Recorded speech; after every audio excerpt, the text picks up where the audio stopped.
আরে অনেকের রাবণকে পছন্দ হয়ে যাচ্ছে কেন? কারণ নাকি রাবণ তার বোনের প্রতিবাদ করার জন্য রামের সাথে যুদ্ধ করে। আদৌ কি তাই? দেখো, রাবণের বোন শূর্পণখা সেটা প্ল্যানিং করে রাবণকে মেরেছিল শুধুমাত্র এই জন্য, কারণ শূর্পণখার যে স্বামী ছিল তাকে রাবণ মেরে ফেলেছিল।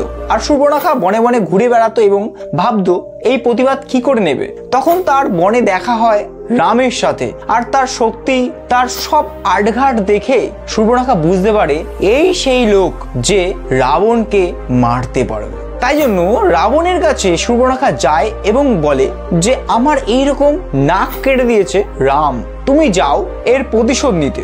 আর তার সাথে এটাও বলে যে তার একটা রানী আছে যে বিশ্ব সুন্দরী, সেই সৌন্দর্য চেহারা বাইরে বাইরে না ঘুরে লঙ্কার সৌন্দর্য আরো বাড়বে। শুধুমাত্র এই জন্যই রাবণ গেছিল রামের সাথে যুদ্ধ করতে, কারণ তাকে সুন্দরী নারী আনতে হতো।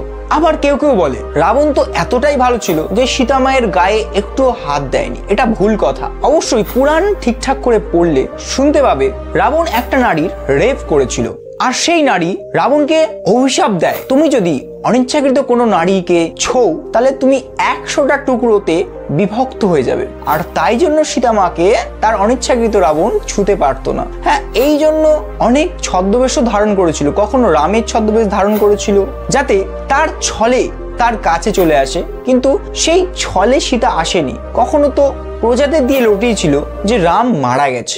এই রকম ছলনা করে রাবণ সীতাকে পাওয়ার চেষ্টা করেছিল, কিন্তু সীতা মা অতটাও সহজ সরল তো ছিল না, ছিল বুদ্ধিমান। রাবণ না, আমাদের মনে বিরাজ করা দরকার প্রভু শ্রীরাম। ধন্যবাদ।